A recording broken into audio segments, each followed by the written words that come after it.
नजर से बेनती है कि सभी अपना मोबाइल स्विच ऑफ कर ले और शांतता बनाए रखें।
ये परम संत सदगुरु स्वामी जी महाराज जी की वाणी है। वाणी लेने के पहले हम अपने गुरुदेव सोम अजायब के चरणों में नमस्कार करता हूँ, जिन्होंने दया करके इस गरीब आत्मा को अपने सेवा के लायक बनाया। ये दो महान हस्तियां जिनका सेवा करने का मौका मिला। सोमनाथ महाराज जी की शरण में मैं 1973 हम बॉम्बे में थे, जुबली मिल सिवड़ी में काम करते थे। पेंटिंग डिपार्टमेंट में जो साड़ी प्रिंट होती थी वो कलर तैयार करके देते थे। लेकिन एक दिन वर्ली नाका सिफे से, हम वर्ली में ही रहते थे, सिफे से आ रहे थे, गली से आ रहे थे तो बोर्ड देखा राधा स्वामी सत्संग वर्ली नाका और 7 से 8। कोई लेके नहीं गया, शायद मेरे भाग्योदय का समय आ गया और मैं वो बोर्ड देख के गया। आया, स्नान किया, क्योंकि 7 से 8 लिखा था। मैं फिर नहा धो के जाके एक आधा घंटा पहले बैठ गया हाल में। तो देखते हैं तो कोई पीला कपड़ा रुद्राक्ष वाले नहीं आ रहे हैं। वहां 2 बड़े बड़े फोटो थे, एक सावन सिंह महाराज जी के और एक सोमनाथ महाराज जी के।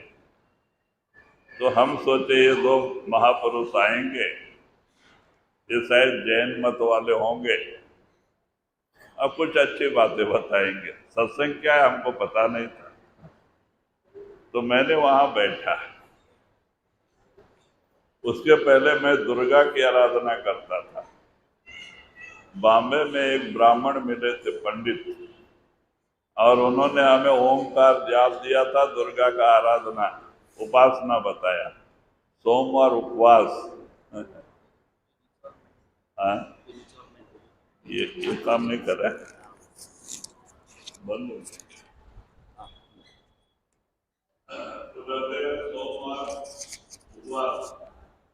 और आधा घंटा ओंकार का जाप करना, सोमवार उपवास रहना, दुर्गा सप्तशती एक अध्याय पढ़ना, नहा धो के सबको प्रसाद बांटना, ये मेरा काम था। मैं 2 साल किया दुर्गा की आराधना।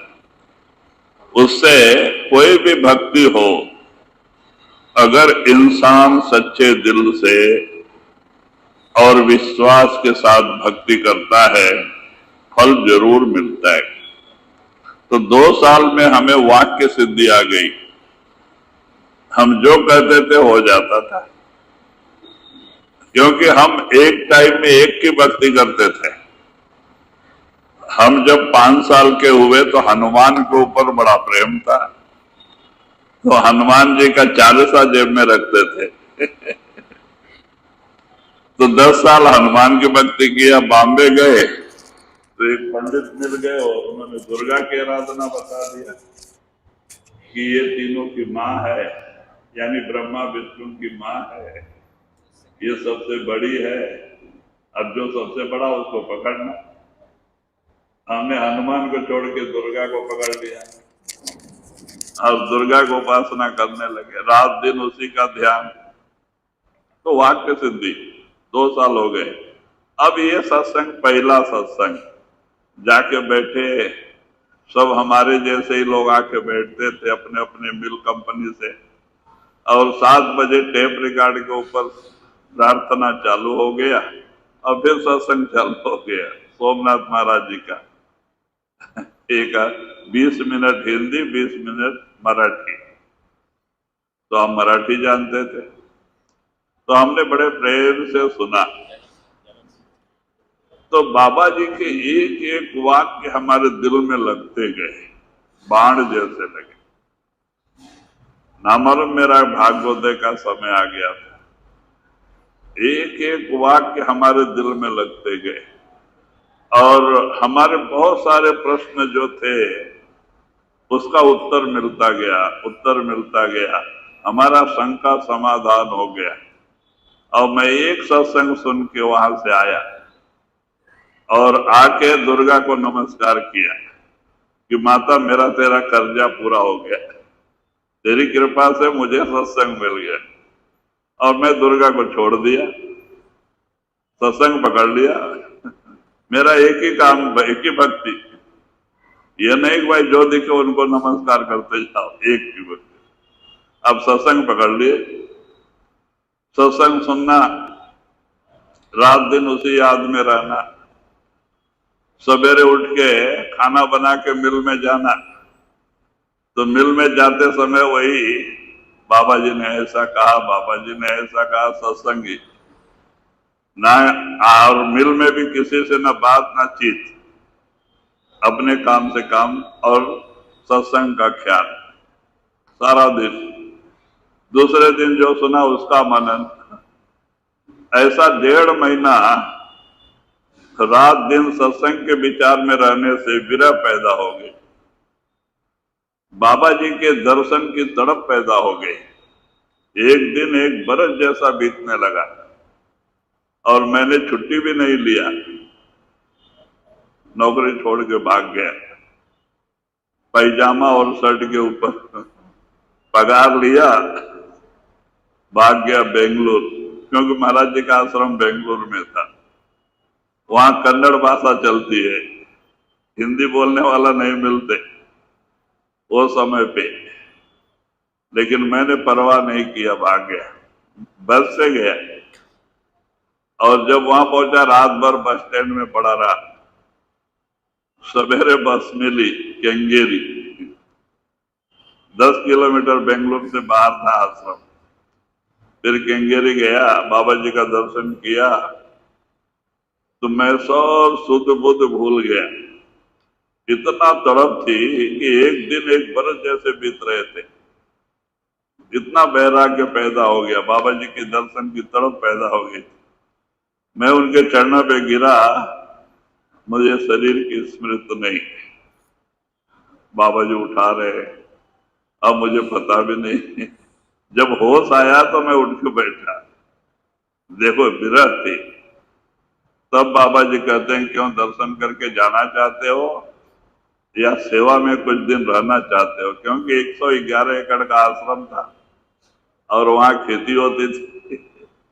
मैं बोला, महाराज हम कुछ दिन सेवा करना चाहते। तो उन्होंने हमें कमरा दिया,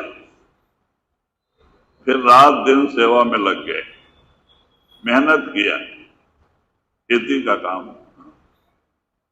हमने खेती करना वहां सीखा, रात दिन मेहनत, नाइट ड्यूटी, पहरा भी करते थे। तो कहते हैं वहां पे 6 महीने सुमरन करते हुए घूमने से कहते हैं कि देखो सुमरन में, नाम सुमरन में इतनी ताकत है।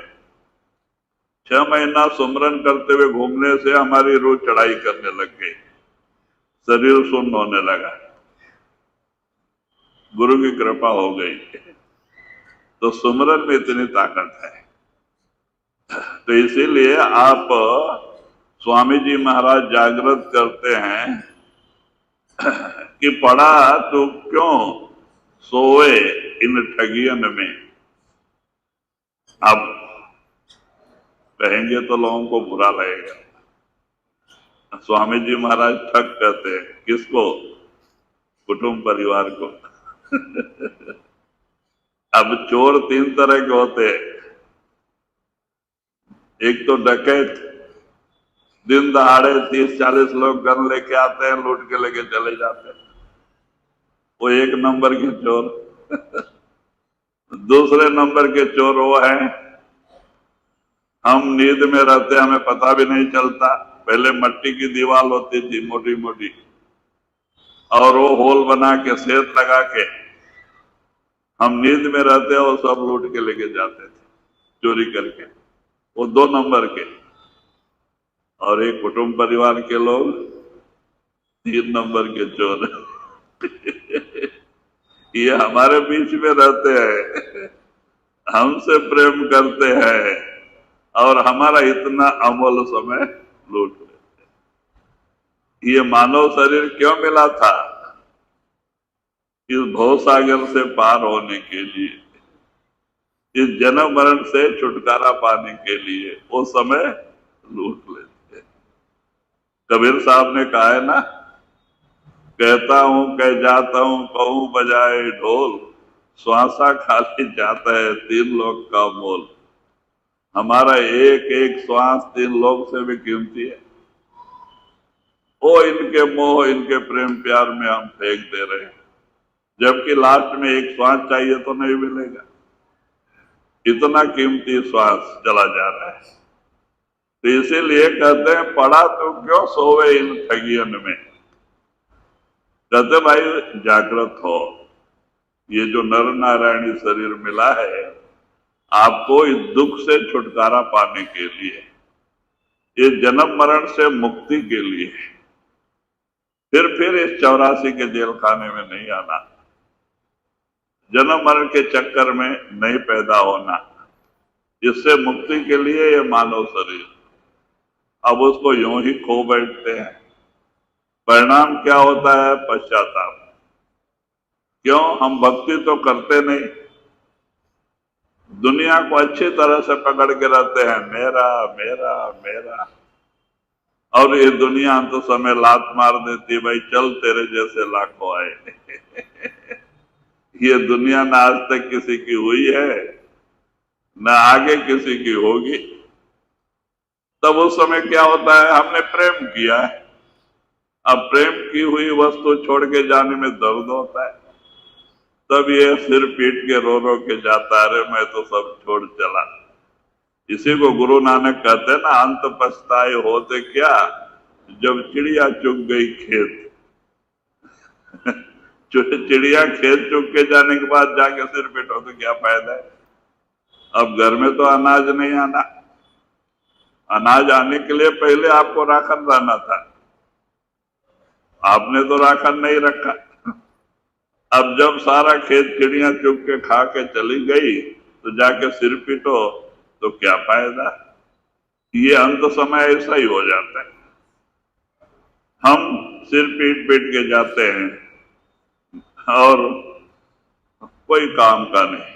जो कर्म बन गए बन गए, और जीव उस कर्म का हिसाब देने के लिए लाचार हो जाता है। बेचारे को 84 लाख का चक्कर लगाना पड़ता है, दुख के समुद्र में जीव गिर जाता है। फिर ना मालूम कब ऐसा मानव शरीर का समय मिले या ना मिले। इसीलिए महात्मा आके समझाते हैं, देखो भाई ऋषियों मुनियों ने इसको नर नारायणी शरीर कहा है। एक जगह कहते हैं, पशु का हो तो पनहिया, नर का कछु न होए, लेकिन नर करनी करे तो नर से नारायण होए। कबीर साहब कहते हैं कि एक जानवर मर जाता है, उसकी कीमत होती है, मरा हुआ जानवर की भी कीमत होती है, 10-20 रुपए दे के उठा ले जाते हैं। क्यों? हड्डी चमड़ा काम में आता है। लेकिन एक इंसान का मरने के बाद इसको दमड़ी में दो, फ्री में भी दो, कोई ले जाने को तैयार नहीं। क्यों? इसका कुछ काम में आता नहीं। मरने के बाद कुछ काम में आता नहीं, न हड्डी न चमड़ा। इसीलिए कहते नहीं भाई, नर करनी करे तो नर से नारायण होए। अगर इन्हें कोई कामिल मुर्शिद मिल जाए और अंदर जाने का रास्ता तरीका समझा दे, और ये भी साधन करके 9 दरवाजे छोड़ के अंदर आ जाए, इनकी तीसरी आंख खुल जाए, तो एक नर नारायण बन जाता है, एक मानव महात्मा बन जाता है। ऐसा ताकत इस शरीर में है। लेकिन इस शरीर की कीमत को हम नहीं समझ रहे। हम इसको यूं ही फेंकते जा रहे हैं, फेंकते जा रहे हैं। हमारे एक एक श्वास कीमती हैं, चले जा रहे हैं, चले जा रहे हैं। एक दिन में 21,600 श्वास हमारे शरीर रूपी भंडार से खाली जा रहे हैं। एक दिन में 21,600 गए तो महीने में कितना गया, 6 महीने में कितना गया, बरस में कितना गया, कितना हमने फेंक दिया। अब जो गया सो लौट के नहीं आता। तो इसीलिए महात्मा आके जागृत करते, भाई दुनिया में रहो, बाल बच्चे में रहो, आपकी ड्यूटी है, लेकिन 2 घंटा सवेरे उठ के अपने आत्मा के उद्धार के लिए समय दो। उस मालिक का नाम सुमरन भजन बैठो, खाली 2 घंटे, 24 घंटे में 2 घंटा, और 21.5 घंटे दुनियावी कारोबार करो, कोई बात नहीं, खाली 2 घंटा। लेकिन हम 2 घंटा भी देने को तैयार नहीं। हम तो नाम तो ले लेते हैं, बाद में बेपरवाह हो जाते हैं, भाई नाम मिल गया चलो मुक्त हो जाएंगे। भाई जब करेंगे नहीं तो मुक्ति कहां से मिलेगी? कर्म जो कुछ हमने किया है, करोड़ों जन्मों के कर्म के गट्ठर सिर पे है, वो कर्म का हिसाब दे के ही जाना पड़ता है। आप देख रहे होंगे सत्संगी को भी कठिन जो है कि कठिनाइयों से गुजरना पड़ता है। क्यों? भजन नहीं करते, हम सुमरन ध्यान नहीं करते। जो संतों ने रास्ता बताया है कि हम आराम से जाएं, लास्ट टाइम मरते समय हंसते हुए जाएं, लेकिन हम संतों का वाक्य नहीं मानते, मन का कहना मानते, और मन ही काल है। इसीलिए तो महात्मा कहते, देखो भाई ये दुनिया में आपका शत्रु कोई नहीं है, सब अपने भाई बंधु हैं। अगर कोई शत्रु है तो आपके अंदर बैठा आपका मन है, उसका कहना मत मानो, गुरु का कहना मानो। इसी जन्म में मुक्ति, फिर इस दुनिया में आने की जरूरत नहीं पड़ेगी। लेकिन हम किसका कहना मानते हैं? मन का कहना मानते, गुरु का कहना नहीं मानते। और मन ही काल का एजेंट है। इसको अपने मालिक का हुक्म है कि ये आत्मा हमारे कंपाउंड से निकल के जाने नहीं पावे। वो पूरा लड़ाई लड़ता है, हमें फंसाने की कोशिश करता है, हम उसके चाल को नहीं समझते और इस तरह से दुनिया में दुखी होते हैं। हम रात दिन झूठे दुनिया का से प्रेम प्यार करके हाय हाय कर रहे हैं, दुखी है। क्यों? दुनिया का सुमरन में दुख है, मुसीबत है, बीमारी है, 84 है, और नाम के सुमरन में आनंद है, मुक्ति है, सुख है। कहते भाई वो हम करके दुनिया में नहीं रहते, हम तो वो सुमरन करते हैं जो हमें दुख मुसीबत के खड्डे में डालता है, वो दुनिया का सुमरन। क्यों? दुनिया झूठी है, नासवान है। 4 दिन के चांदनी फिर अंधेरी रात, इसका हमारा संबंध 4 दिन का है। जैसे हमारे दादा परदादा सब छोड़ छाड़ के गए, कल हमें भी जाना है। ना वो कुछ लेके गए, ना हम कुछ लेके जा सकते हैं। तो इसीलिए महात्मा कहते हैं बाल बच्चे में रहो, आपकी ड्यूटी है, आप अपना ड्यूटी बजाओ, लेकिन 2 घंटा सवेरे उठ के मुंह धो के मालिक का नाम सुमरन भजन में बैठो, अपने आत्मा को भी इस दुख से छुड़ाओ। काल के जाल में आत्मा कितनी दुखी है। आज दुनिया में कोई सुखी है? चाहे वो राजा हो या भिखारी, आप किसी से भी पूछ के देखो, सब दुख के रूप है। तो इसीलिए महात्मा कहते हैं सुखी कौन है? सुखी संत को दास, जो संतों के दास बन गए वो सुखी है। जिन्होंने दुनिया से मन मोड़ा, सतगुरु से जोड़ा, नाम से जोड़ा, वो सुखी है। और जिन्होंने दुनिया से मन जोड़ा, सतगुरु से तोड़ा, वो दुखी।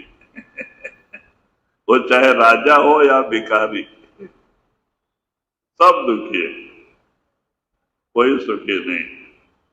इसीलिए महात्मा कहते भाई सुख शांति आपके अंदर है।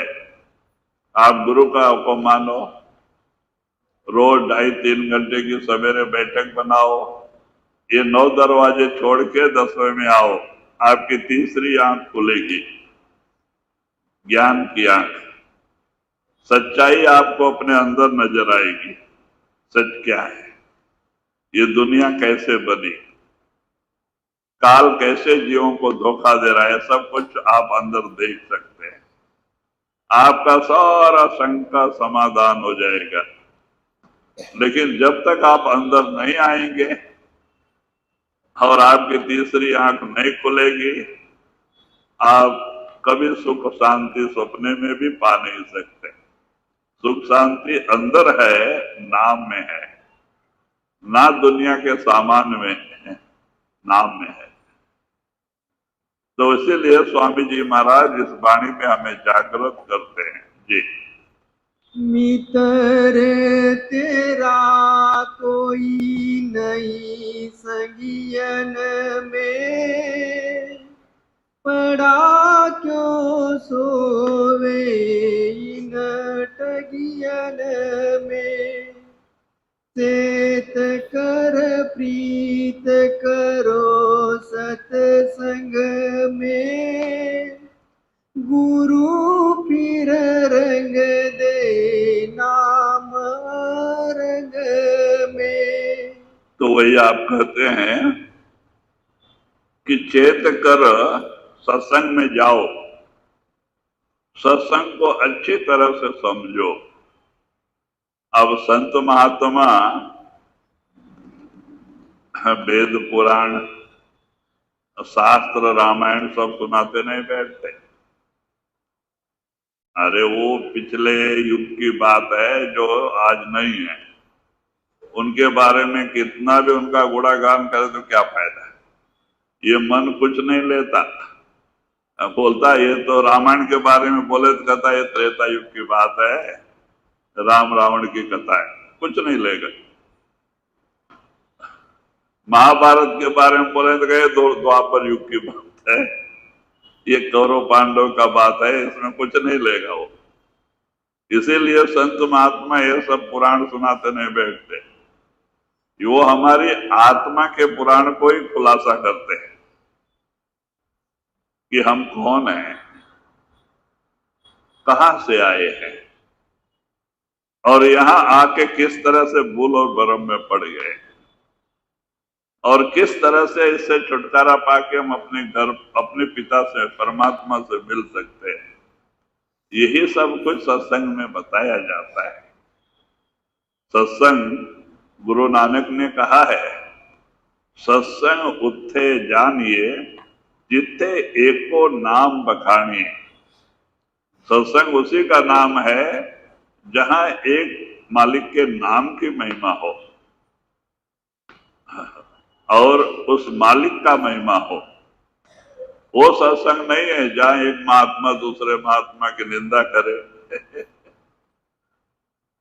और दूसरे तीसरे का कुछ है छोटी बातें बताए। कहते ये सब नहीं, महात्मा कभी किसी की निंदा नहीं करते, सबकी इज्जत करते हैं। वो सच्चाई का खुलासा करते हैं, सच क्या है, किस तरह से आत्मा परमात्मा का धाम सतलोक सचखंड छोड़ के इस काल और माया के जाल में आई और किस तरह से काल और माया ने इस आत्मा को बहुत बुरी तरह से बंधन में बांध दिया। मोह का ये लगा के इसको बड़े पिंजरे में बंद कर दिया।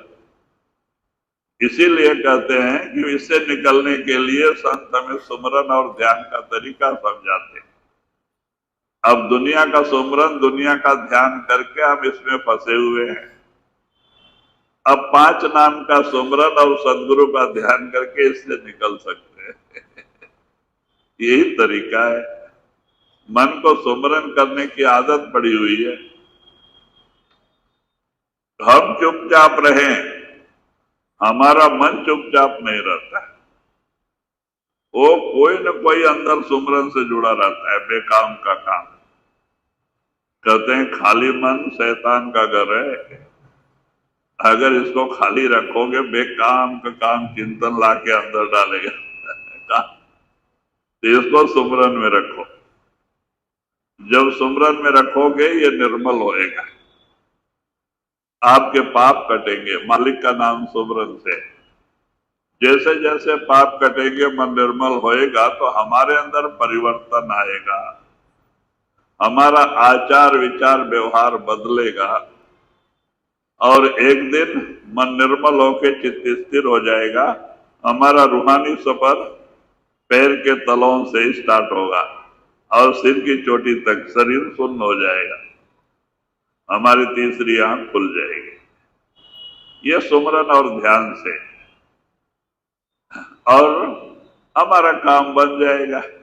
जब आपकी तीसरी आंख खुल गई, सच्चाई आपको अपने अंदर मिल जाती है, आप अपने आप को पहचान लेते हैं कि हम कौन हैं। क्यों, जब तीसरी आंख खुलती है तो आत्मा यहाँ बैठी हुई है, शरीर में दोनों आंखों के बीच में आत्मा का स्थान है। तो पहले आत्मा नजर आती है फिर गुरु प्रकट होता है, जो गुरु हमें नामदान दिया है, और वो गुरु ऊपर लेके जाता है। अंदर में हर मंडल में गुरु की जरूरत होती है, गुरु के बगैर अंदर एक कदम भी आगे नहीं जा सकते, काल के बड़े धोखे हैं तो बाहर भी गुरु की जरूरत होती है, अंदर में भी गुरु की जरूरत है। तो गुरु अंदर दर्शन देता है। एक बार गुरु को अंदर प्रकट कर लिया, वो आपसे बात करता है, आप जो भी प्रश्न पूछो आपको जवाब देता है। तब से 1 सेकंड के लिए आपको छोड़ के नहीं जाता गुरु। आप अमेरिका जाओ गुरु साथ है, आप जंगल पहाड़ों में जाओ गुरु साथ है, लेकिन एक बार गुरु प्रकट होना जरूरी है और गुरु ही हमें ऊपर लेके जाता है, अपने पिता परमात्मा से मिलाता है। तो ये जरिया है, लेकिन सुमरन और ध्यान के बगैर ये काम नहीं बनेगा। तो इसीलिए जिन लोगों ने भी मेहनत किया, भजन सुमरन किया, मेहनत किया, उन्होंने पाया। कहते जिन ढूंढा तिन पाइया, गहरे पानी बैठ, मैं बपुरा बूढ़न रहा किनारे बैठ। कहते हैं एक आदमी मोती निकालने के लिए समुद्र में नौका लेके गया और समुद्र के पास जाके विचार करता है, अरे कितना बड़ा समुद्र है, कितने बड़े बड़े लहरें उठ रही हैं, मैं अंदर जाऊंगा डूब जाऊंगा, या तो अंदर कोई जानवर खा जाएगा, तो मैं बाल बच्चे से कैसे मिलूंगा, घर बार मकान जाएगा, नौकरी धंधा चला जाएगा, सब विचार करते बाहर बैठा। तो ऐसे लोग को मोती मिलता है। कहते जिन ढूंढा तिन पाइया, गहरे पानी बैठ। तो संतों ने क्या किया, यही सच्चा मुक्ति का रास्ता है, और उन्होंने भक्ति के दरिया में छलांग लगा दिया, कुछ नहीं देखा आगा पीछे, और उनको वो नाम रूपी मोती अंदर प्रकट हो गया। उन्होंने मोती को पाया, नाम को प्रकट किया, वो धन्य हो गए, महात्मा हो गए। और जो लोग ऐसे ही विचार करते बैठे, कुछ लोग नाम लेके क्या होते हैं, अरे अभी छोटी उम्र है, आगे कर लेंगे, नहीं तो पहले ऋषि मुनि चौथे स्टेज में करते थे, 70 के बाद भी और काम रहता नहीं, चलो वही काम करेंगे।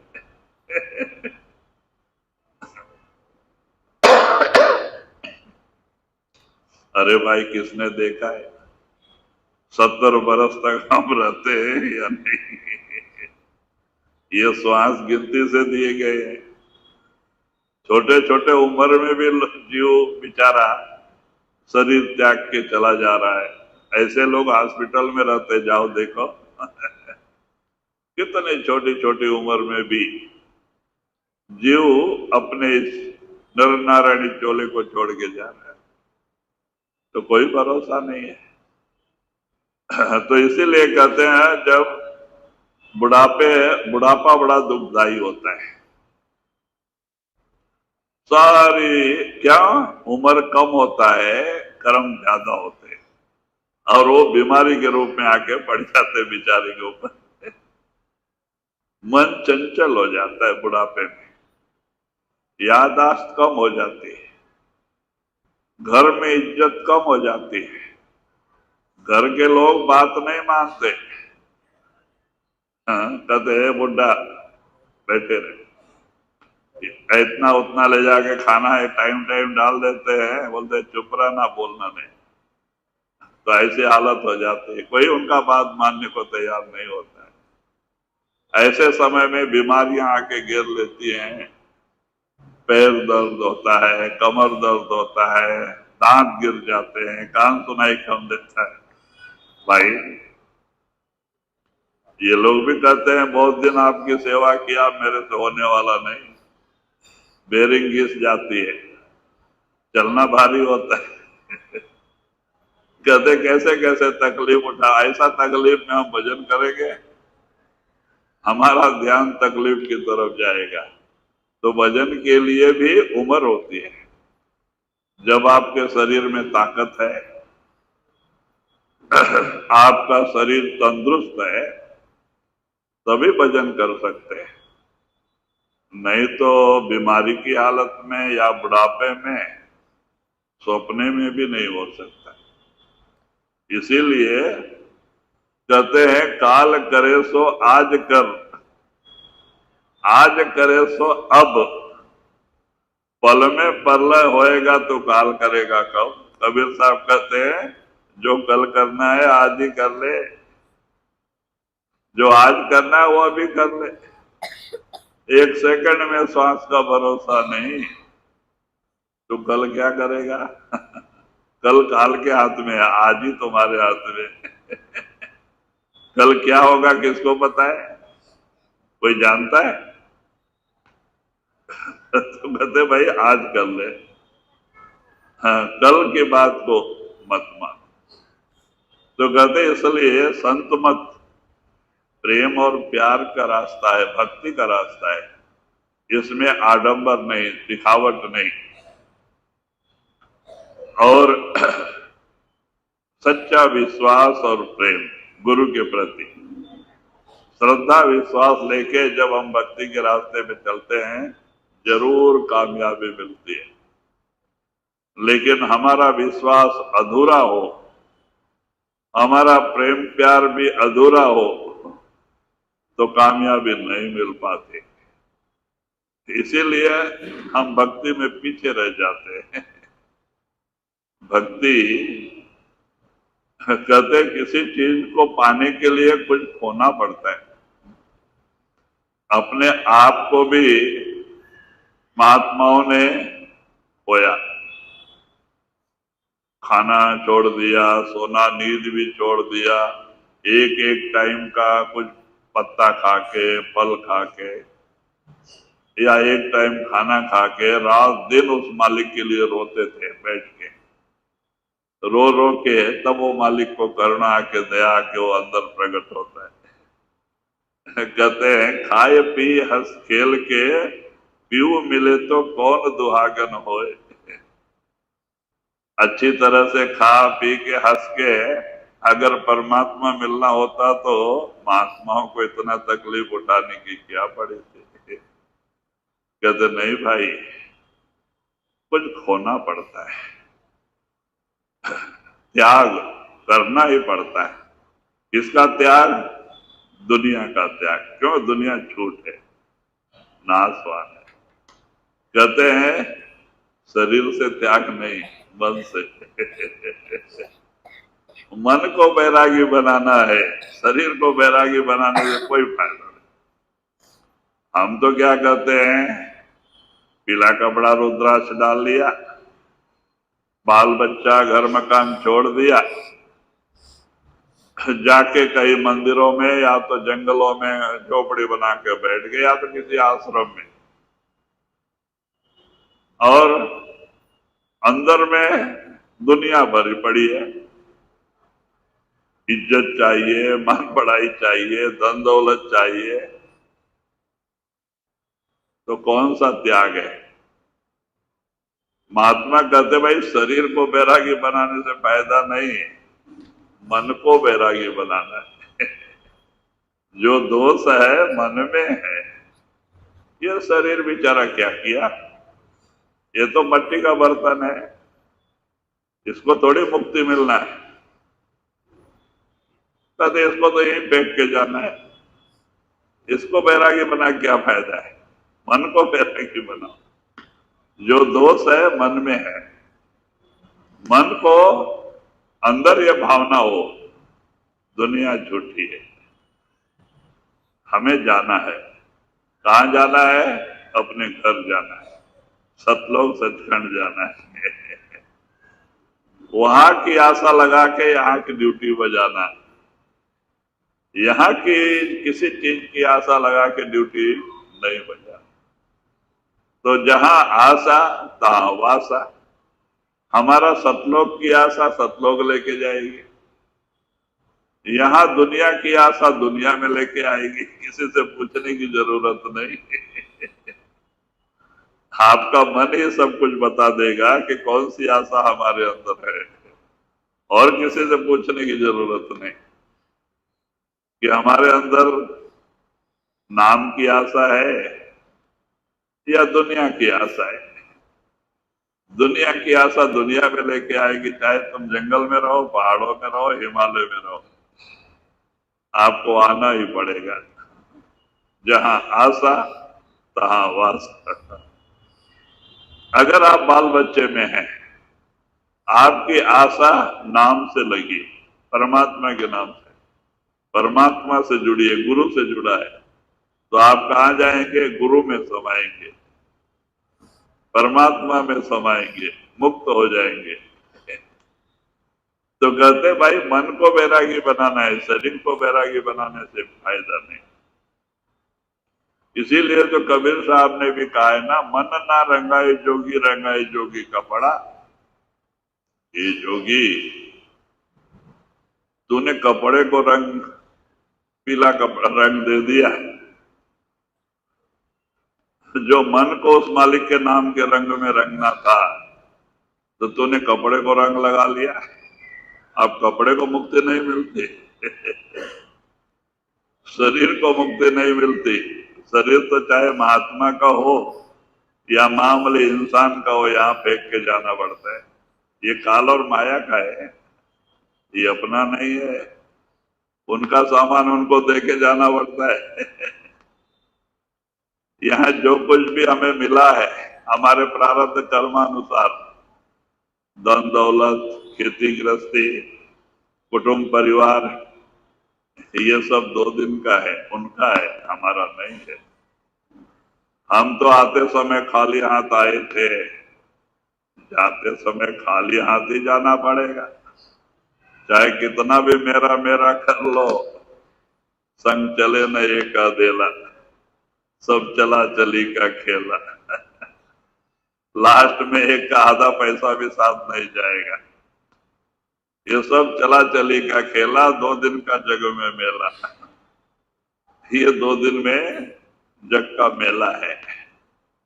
पिछले कर्मों का किसी का हिसाब बाकी रह जाता है।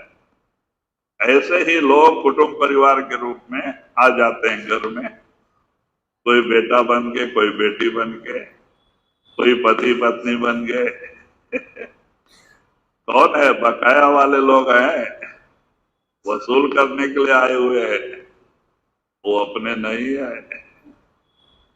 अपना कौन है? एक सद्गुरु, दूसरा परमात्मा। जहां से बिछुड़ के जब से आत्मा आई है ये दुखी है, जिससे मिलके फिर ये सुहागिन हो जाएगी। तो अपना कौन है? एक सद्गुरु जो परमात्मा से मिलाने का वादा किया है, तुम्हारी जवाबदारी लिया है। दुनिया छोड़ दे, गुरु नहीं छोड़ता। वो अंत समय जरूर अंदर आता है, मरते समय यमदूत नहीं आने देता है, गुरु आता है। अगर मरते समय यमदूत आना होता तो गुरु के पास जाने की क्या जरूरत है? महाराज कहते थे ऐसे गुरु को दूर से नमस्कार कर दो। नहीं भाई, गुरु की जवाबदारी है मरते समय अंदर में दर्शन देके उस आत्मा का रक्षा करना, ऊपर के मंडल में लेके जाना, अच्छी जगह पे रखना, और वहां भी गुरु साथ होता है। तो बताओ वो अपना नहीं है जो मरते समय हमारी मदद करता है और अभी भी यहाँ हमारा साथ निभाता है, और मरने के बाद अंदर के मंडल में भी हमारे साथ होता है। परमात्मा का दर्शन कराने तक हमारा हाथ नहीं छोड़ता, कहते वो अपना है। और दूसरा वो परमात्मा। इसीलिए महात्मा कहते भाई भक्ति करो। बड़ा सुंदर समय मानव शरीर परमात्मा ने दिया है, बड़े भाग्य से मिला है। कहते हैं करोड़ों जन्मों के पुण्य से मानव शरीर मिलता है, और उस प्रभु परमात्मा की कृपा से ही संतों का समागम मिलता है। नहीं तो हम आप संतों को नहीं समझ सकते। वही दया करता है। जिन आत्माओं का उद्धार करना होता है, परमात्मा को जिन आत्माओं के ऊपर दया आती है, जिसका वो उद्धार करना चाहता है, ऐसे आत्माओं को ही संतों के सत्संग में भेजता है, संतों के पास भेजता है। और संत परमात्मा से संतों का कनेक्शन होता है, और ये भी इसे नामदान के समय कनेक्शन देके अपना बना के और उसे लेके जाते हैं, परमात्मा से मिलाते, छोड़ते नहीं। अगर सिख गुरु को छोड़ जाए तो भी गुरु सिख को नहीं छोड़ता, वो जरूर उसको किए कराए का दंड देके साफ करके लेके जाता है। तो कहते भाई वो अपना है जो हमारी चिंता करता है। वो कैसे अपना हो जाता है जो दूसरे की चिंता करते हैं? तो कहते एक गुरु, दूसरा परमात्मा, ये दो है जी। धन संपत्ति तेरे काम न आवे, छोड़ चलो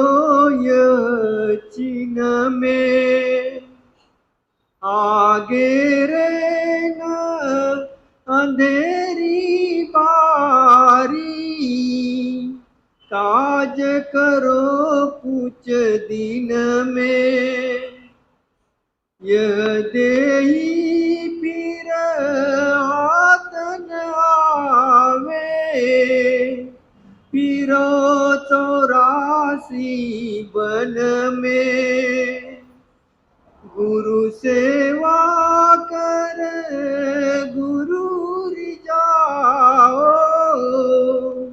आओ तुम इस ढंग में। तो वही आप इशारा देते हैं कि भाई परमात्मा ने आपको ऐसा सुंदर समय दिया हुआ आपके हाथ में, ये नर नारायणी शरीर पर मानव शरीर, कहते हैं इसमें कुछ अपना काम करो, सेवा कर गुरु रिझाओ, आओ तुम इस पल में। गुरु की सेवा करके गुरु को प्रसन्न कर लो। कहते हैं गुरु का खुश होना है भारी, निज कृपा सत्य पुरुष निज कृपा धारी। कहते हैं कि गुरु को खुश करने का तरीका क्या है? रोज रोज सत्संग सुनना, 2.5-3 घंटे की रोज बैठक बनाना, भजन सुमरन करना। ऐसा संगत समागम मिलता है तो वहां सेवा करना। सेवा भजन से कम नहीं है। हम सेवा की बड़ी महिमा गाते हैं क्योंकि हमको जो कुछ भी गुरु की कृपा मिली है सेवा से मिली है। सेवा भजन से कुछ कम नहीं है, लेकिन सेवा गुरु की याद में करना चाहिए, गुरु का दिया हुआ सुमरन करते हुए करना चाहिए। कभी किसी की निंदा चुगली करते हुए सेवा नहीं करनी चाहिए, कभी किसी के बारे में कुछ सोचते हुए सेवा नहीं करनी चाहिए, नहीं तो सेवा का फल नहीं मिलता है। या तो नाम का सुमरन करते हुए सेवा करो, या तो महाराज जी बड़े अच्छे अच्छे भजन अपने गुरु के प्रेम में लिखा है, या तो प्रेम वाणी संतों का,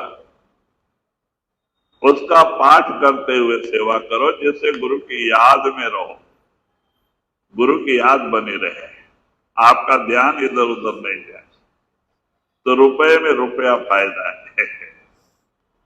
सेवा भजन से बढ़ के, क्योंकि सेवा में रोकड़ा सौदा, तुरंत हमारे पाप बढ़ जाते हैं और भजन का फल तो लेट मिलता है, लेकिन सेवा में तुरंत हमारे कर्म करते हैं, हमारा उतना सिर से भार उतर जाता है कर्मों का।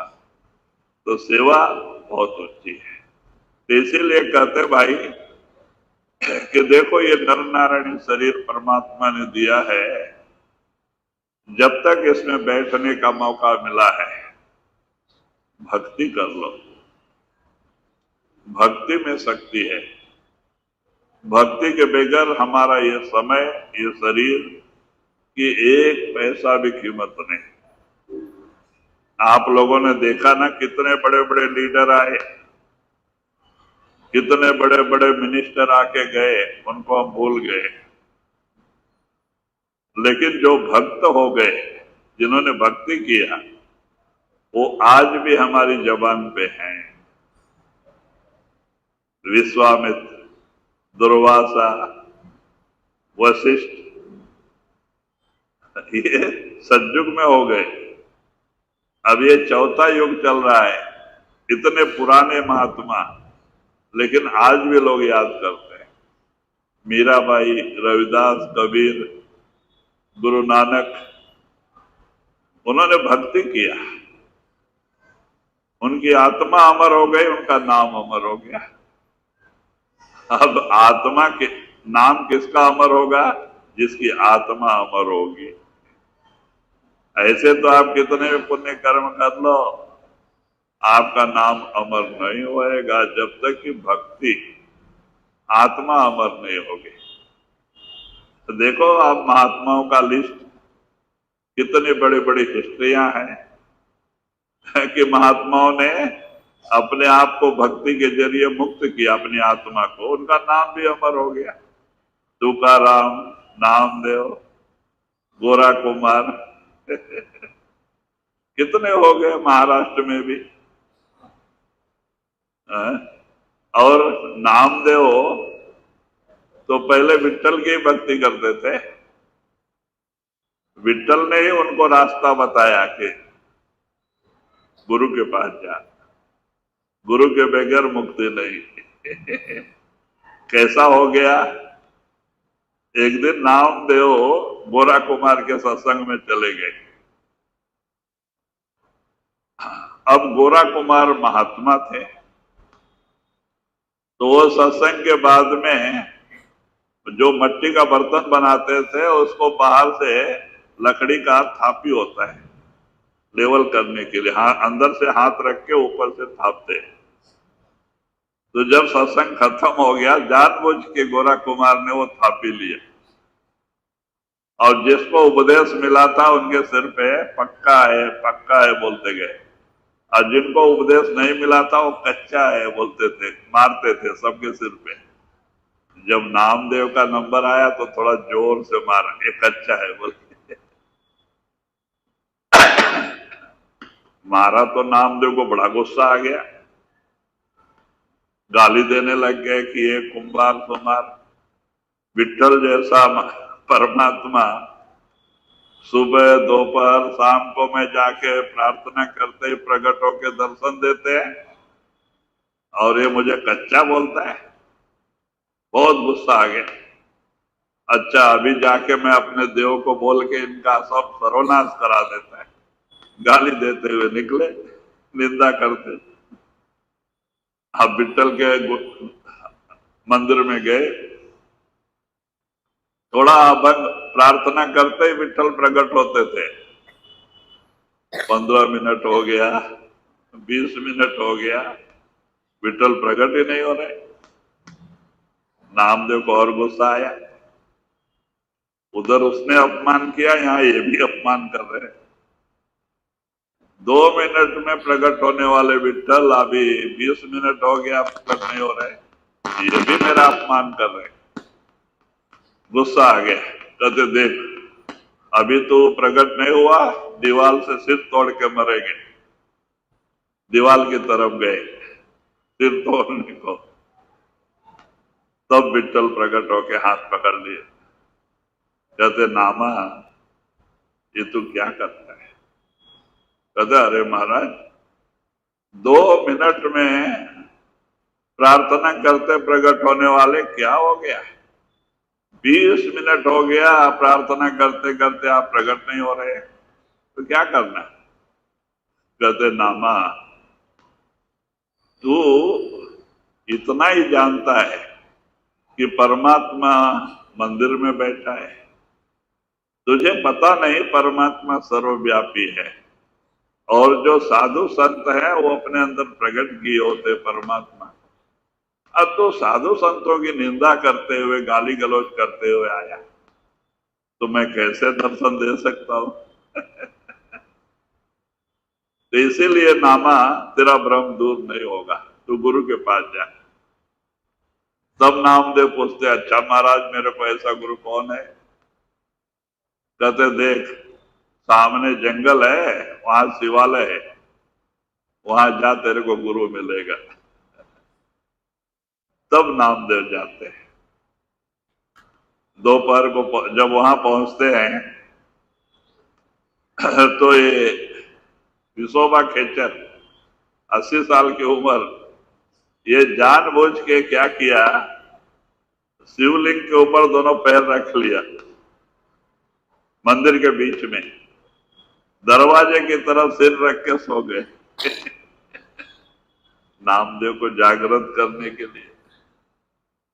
अब नामदेव आए, दरवाजा खोल के देखते हैं, बोले अच्छा गुरु बताया विट्ठल ने, इसको इतनी भी तमीज नहीं, मेरा पैर कहाँ पड़ा है, मेरा सिर कहाँ पड़ा है, ऐसे को गुरु किया तो क्या फायदा? गुस्सा आया तो कहते अच्छा बुढ़े को उठा के तो जाए। अब ये आराम से सो रहे। कहते हे बुड्ढा उठ, देख तेरा पैर कहाँ पड़ा है, तेरा सिर कहाँ पड़ा है।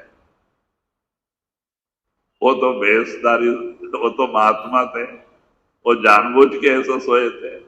वो कहते देखो भाई, मैं बहुत दूर से चल के आया, मैं थक गया, मेरा पैर उठाने की ताकत मेरे अंदर नहीं। तेरे को बुरा लगता है दूसरी तरफ रख दे। गुस्से में पकड़ा पैर, दक्षिण की तरफ रख दिया। अब वहां पैर रखते ही लिंग वहीं आ गया। बड़े चक्कर में पड़ गए। पश्चिम की तरफ रखा, फिर वहां लिंग तैयार। तब तो इनको साक लगा, ये बुढ़ा कोई मामूली बुढ़ा नहीं, समझ गए। तब चरणों में गिर पड़े, कहते मेरे से गलती हो गई। तब ये शोभा खेचर समझे, अब बस अभी समझ गया है। तो उठ के बैठ के उसको पहले सत्संग दिया, उसका सारा भ्रम दूर किया। और सत्संग 8 दिन सत्संग समझा के उसका भ्रम दूर करके उपदेश दिया और बोला अब तो जा। तब लौट के आए, और लौट के आए तो विट्ठल दर्शन ही छोड़ दिया, गोरा कुमार के सत्संग में जाने लगे। सत्संग अच्छा लगने लगा, अर्थ होने लगा, आनंद आने लगा, तो रोज सत्संग में जाने लगे। सबसे पहले जाते और सबसे पीछे उठ के जाते थे। विट्ठल को पंचायत पड़ी, रोज 3 दफा दर्शन को आने वाला नामा मुझे भूल ही गया। तो बाद में उससे मिलना चाहिए। तो विट्ठल एक वृद्ध रूप धारण करके जब पौना भाग लोग उठ के चले गए और ये सबसे पीछे उठ के जाते थे, जब सब लोग चले गए, नामदेव उठ के जाने लगे तो हाथ पकड़ लिया वृद्ध के रूप में विट्ठल। उनको दूर ले जाके कहते हैं कि नामा तो मुझे भूल ही गया।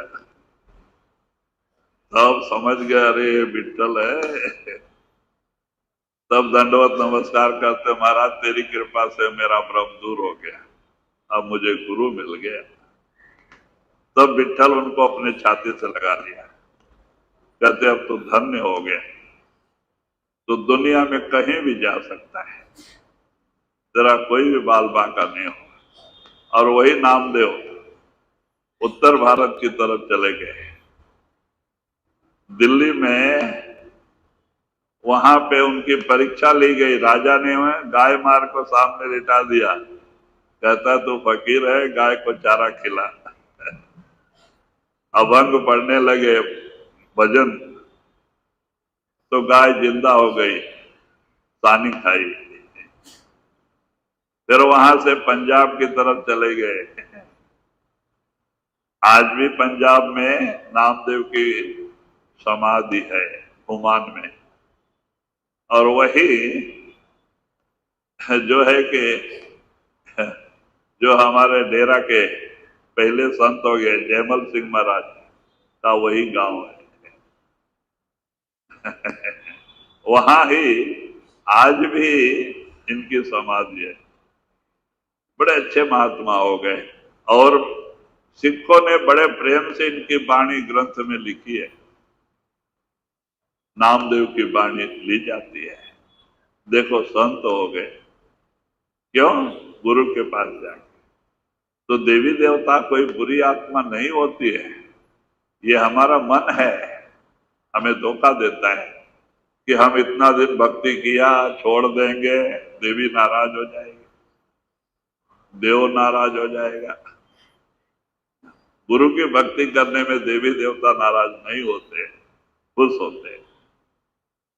बड़ी अच्छी आत्मा होती है देवी देवताओं का, वो कोई भूत प्रेत नहीं है परेशान करने के लिए, लेकिन मन धोखा देता है। कहते हैं एक टाइम में एक की भक्ति करो, आपका काम बनेगा। एक साधे सब सदे, सब साधे सब जाए। एक की साधना करो, सबकी साधना आ जाती है, लेकिन सबकी साधना करोगे सब चला जाएगा।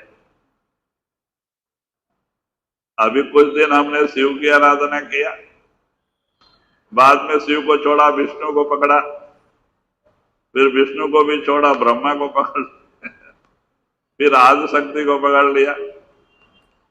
अब मरने के समय कौन आएगा? इतने देव हो गए।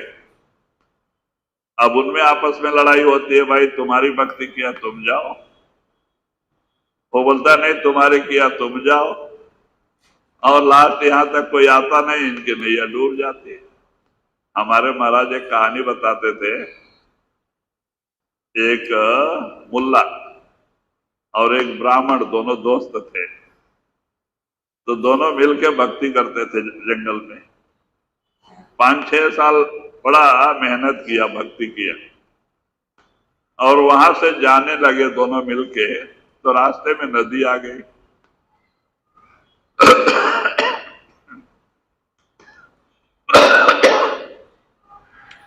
तो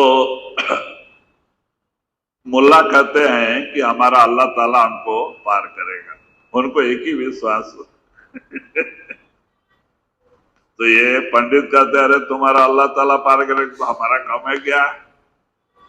शिवा, रामा, हनुमान, हाँ, आदि शक्ति, कम है क्या? हमें पार करेंगे। तो वो या अल्लाह कलमा पढ़ के उन्होंने कंबल डाला, कंबल अंदर गया नहीं, एक ही विश्वास, और वो उस पे बैठ के कलमा पढ़ते जा रहे हैं। तो बोलते अरे क्या हमारा रामा कृष्णा कम है क्या? राम राम राम राम करके कंबल डाला, छोड़ दिया, ओम नमो शिवाय, शिवाय को बुलाने लगे, कंबल थोड़ा अंदर जाने लगा, हनुमान चालीसा पढ़ने लगे, कंबल डूबी गया। अब बताओ वो बचाते नहीं? ऐसी बात नहीं। जब राम राम कर रहे थे, राम भागे आ रहे थे। अब राम को छोड़ा, शिव को बोला ओम नमो शिवाय का जाप करने लगे। तो राम को गुस्सा आया, देखो मैं आ रहा हूं बचाने के लिए और मेरे को छोड़ के शिवा को बुला रहा है, जाने दो, वही जाने दो। आधे रास्ते से वापस गए। अब शिवा भाग के आ रहे, उनको छोड़ा, हनुमान चालीसा पढ़ने लगे, हनुमान की स्तुति करने लगे। इतने में कंबल डूब ही गया, कोई पहुंच नहीं पाया। उनकी गलती नहीं है, वो बेचारे भागे भागे आ रहे थे, बीच में ही छोड़ देना, दूसरे को बुलाना। तो कभी भी ऐसी भक्त काम मत करो। एक साधे सब सदे, सब साधे सब जाए। महात्मा लोगों ने भी कहा है, एक की साधना करो, उसमें सबकी साधना आ जाती है। लेकिन सब साधोगे किधर के भी नहीं हो। एक की साधना, एक आस, एक विश्वास, वो आपको पार करेगा। जी। गुरु बिन तेरा और न कोई, दार बचन यह मन में, जगत जाल में फसन पाई, निस दिन रहो भजन में। साध गुरु का कहना मानो, रहो उदास जगत में, चल बल छोड़ो चतुराई, क्यों तुम पढ़ो कुगति में। तो वही स्वामी जी महाराज इशारा देते हैं कि साध गुरु का कहना मानो, आओ तुम इस गति में। हाँ, कहते हैं कि भाई साधु और संत गुरु जो भी आपको कहते हैं, आपके भले की कहते हैं, उनका कहना मानो। उसके अमल करो, रहनी बनाओ। खाली सुन के इस कान से निकाल दोगे तो सत्संग रंग नहीं लाएगा। कितने बरस भी सत्संग रूपी तीर्थ में स्नान करो, फायदा कुछ नहीं। भाई सत्संग सुन के उस पर अमल करो, अपनी रहनी बनाओ, तो देखो सत्संग रंग लाएगा। सत्संग में बहुत ताकत है। सत्संग आपके अंदर परिवर्तन लाएगा, आपका आचार विचार व्यवहार बदल जाएगा। क्योंकि मैं 73 में सत्संग सुन के ही 1.5 महीना सत्संग सुना तो मैं विरह पैदा हो गई और मैं सब कुछ छोड़ छाड़ के बेंगलुरु चला गया और फिर लौट के जिंदगी में आया नहीं अपने कुटुंब परिवार में। क्या चीज लेके गया? सत्संग। लेकिन सत्संग इस कान से सुन के इस कान से निकाल दे, कोई फायदा नहीं। सत्संग सुन के घंटा 2 घंटा उस पे अमल करो, माने मनन करो। महात्मा क्या कहते हैं? वो तुम्हारे भले की करते हैं और मनन करके उसको अपने आचरण में लेके आओ, रहनी बनाओ, तो देखो सत्संग रंग लाएगा। संतों के सत्य वाक्य, इसमें ताकत होती है, आपके अंदर परिवर्तन लाएगा, जादुई परिवर्तन। आपको सत्संग से ही आपकी रूहानी सफर स्टार्ट होगी, सत्संग सुनते सुनते ही। सत्संग में ऐसी ताकत है, लेकिन सत्संग की कदर हम नहीं करते। सुनते जरूर है, इधर सुनते इधर निकाल देते हैं फिर जैसे के तैसे, जैसे के तैसे, फिर वही मन का बात मानते हैं। गुरु का कहना छोड़ देते, मन का बात मानते हैं और मन ही काल है। यही हमें भक्ति से दूर करता है। तो कहते हैं आओ इस ढंग से, तो वही आप इशारा देते हैं, चल बल कपट, छल बल कपट छोड़कर बरतो, आओ तुम इस ढंग में। कहते हैं देखो भक्ति का सबसे गूढ़ रहस्य, अंदर एक बाहर एक, ये भावना नहीं होनी चाहिए, उसको कपट कहते हैं। अंदर एक भावना रखना, बाहर दिखाना दूसरा ये कपट है। और ये कपट अंदर है तो कपाट नहीं खुलेगा। छलबल कपट छोड़कर बरतो, गुरु से छल धोखा देने का विचार नहीं होना चाहिए। कपट अंदर एक बाहर एक, 2 तरह की भावनाएं नहीं होनी चाहिए।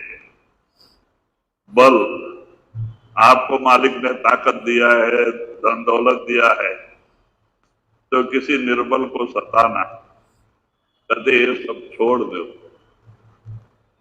अगर किसी का भला नहीं कर सकते हो तो उसका बुरा भी मत करो। किसी का भला नहीं कर सकते हो तो बुरा भी मत सोचो। परमात्मा ने जो कुछ दिया है उसका सत्कार्य के लिए उपयोग करो, किसी को सताने के लिए नहीं। तो कहते हैं छल बल कपट छोड़कर बरतो, आओ तुम इस ढंग में। कहते ये अवगुण अगर अपने अंदर से आप निकाल दो और आप भक्ति के रास्ते पे चलने लगो, जरूर कामयाबी मिलेगी। गुरु आपके अंदर ही बैठा है, वो जरूर दरवाजा खोल देगा, दर्शन दे देगा, आपकी तीसरी आंख खुल जाएगी। लेकिन ये गुण आपको भक्ति से दूर कर देंगे। किसी को धोखा देने का विचार मन में नहीं होना चाहिए। कपट, अंदर एक बाहर एक, 2 तरह के विचार हमारे अंदर नहीं होना चाहिए। बल, धन से या शरीर से किसी को तकलीफ नहीं देना चाहिए। कहते इन सब को हटा के दूर करके भक्ति के रास्ते पे चलो, कामयाबी जरूर मिलेगी। जी। सुमिरन करो गुरु को सेवो, चल रहो आज गगन में, कल की खबर काल फिर लेगा, वहाँ तुम जलो अगिन में। तो वही कहते हैं कि इस तरह से सुमरन करो, गगन पे चढ़ो। जो गुरु ने सुमरन ध्यान का रास्ता बनाया है उस पे अमल करो। रोज 2.5-3 घंटे की बैठक बनाओ, सवेरे उठ के 9 दरवाजे छोड़ के 10वें में आओ आकाश के ऊपर, आपकी रूह आकाश पे जाएगी। जो बाहर आकाश है हमारे अंदर में भी आकाश है। जब हमारी तीसरी आंख खुलती है तो हमारी रूह आकाश पे जाती है। सूर्यमंडल, चंद्रमंडल, तारामंडल को पार करके ही गुरु का दर्शन होता है। जो गुरु आपको नामदान दिया है ना, वो आकाश के ऊपर ही आपको दर्शन देता है। वो गुरु का रूप कैसा होता है? एक एक बाल से एक एक सूरज की रोशनी बाहर आते रहती है। इतना प्रकाशवान होता है। शब्द गुरु वहां दर्शन देता है, लेकिन उसी रूप में देगा जिस रूप में आपको नामदान दिया हुआ है। आपको भरोसा के लिए वही रूप दिखाई देगा, नहीं तो आप कैसे पहचानोगे? तो इसीलिए कहते हैं इस तरह से आप अंदर आओ, भरोसा करो, सुमरन ध्यान करके अपने आकाश पे आ जाओ और अपने गुरु को अपने अंदर प्रकट कर लो, तो आपकी गुरु भक्ति पूरी हो जाएगी और वहां से नाम भक्ति स्टार्ट होगी। शब्द और लाइट गुरु, सुमरन करने की जरूरत नहीं। शब्द सुनते रहो, आपके कर्म करते जाते हैं और हर मंडल पे गुरु हमारे साथ होता है। 1 सेकंड के लिए भी गुरु हमें छोड़ के जाता नहीं। तो कहते इस तरह से सुमरन ध्यान करके अपने रूह को आकाश के ऊपर लेके आओ और गुरु को अंदर प्रकट कर लो। जी।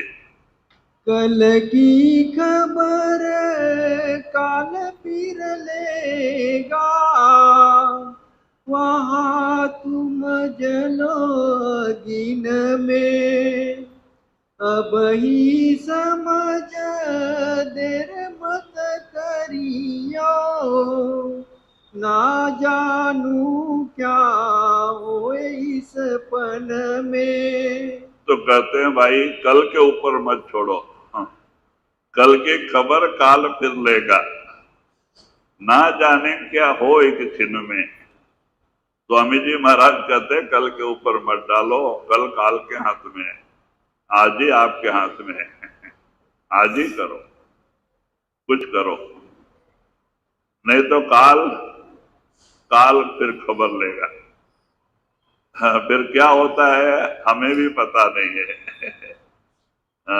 इंसान सोता है लेकिन कल की उसे कुछ खबर नहीं क्या होगा। तो कहते भाई कल की छोड़ो, आज आपके हाथ में है, आज कर लो। कल का भरोसा नहीं है, इस श्वास का कल रहे या ना रहे। जी।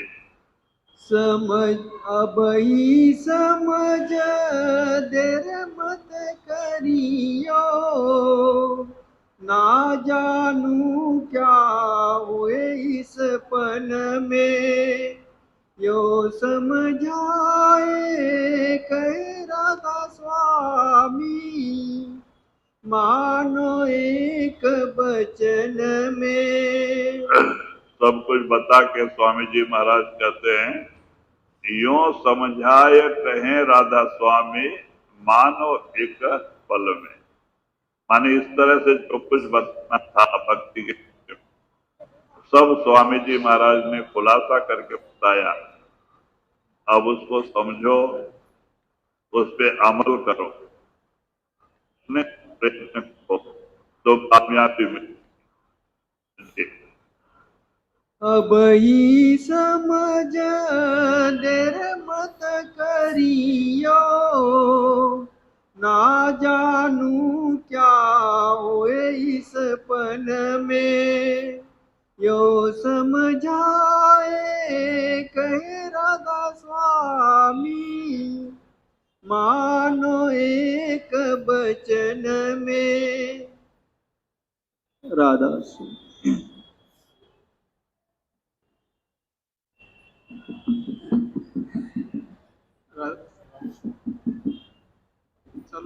राधा स्वामी, सभी संगत के चरणों में बेनती है, निम्नलिखित बातों का कृपया नोट करें। कल रविवार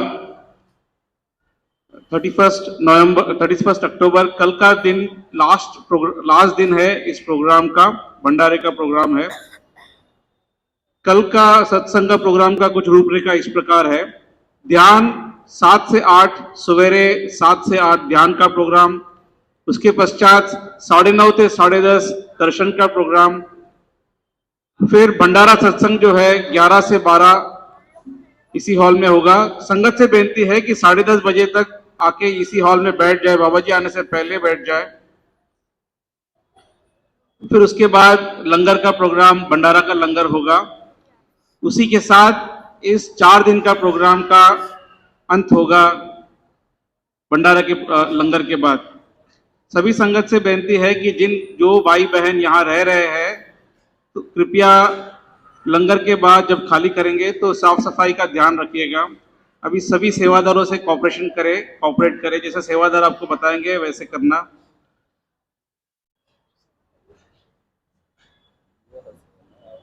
संगत से बेनती है, अभी बाबा जी के जाने के बाद यहाँ पे लंगर प्रसाद आयोजन किया गया है, तो सभी से अनुरोध है कि लंगर ग्रहण करके ही जाए।